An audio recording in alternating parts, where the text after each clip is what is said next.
Les Olympiades de la francophonie, abritées cette année par l'École supérieure des affaires ESA, dans le cadre de la Journée internationale de la francophonie, ont pris fin le 24 mars 2023. Une semaine d'activités culturelles et sportives qui prend fin avec cette finale qui oppose l'École haute à Eziba. Devant une foule électrique, la rencontre riche en actions s'est soldée par la victoire de l'ESA 5-0, un score des plus satisfaisants.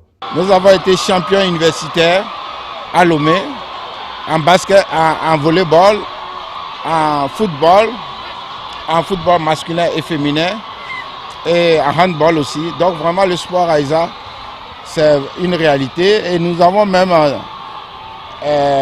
ouvert à l'ESA la licence et master en management des organisations sportives. Cette première édition a connu forte participation, donc aussi bien des officiels, des étudiants que des écoles. Donc c'est un bilan très positif.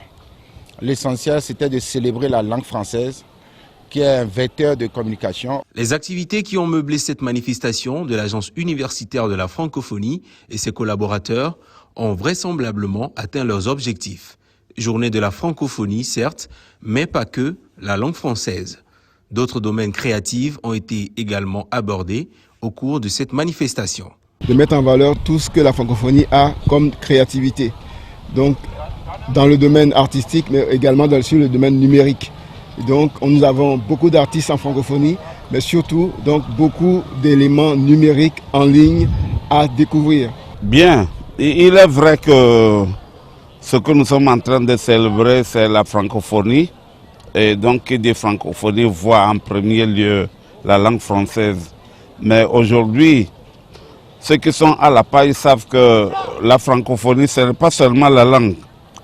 Tous ceux qui vont se sentir concernés par un des aspects, eh bien, ils vont trouver par quel créneau ils peuvent préparer leur vie future, même si ce n'est pas forcément dans le domaine du français.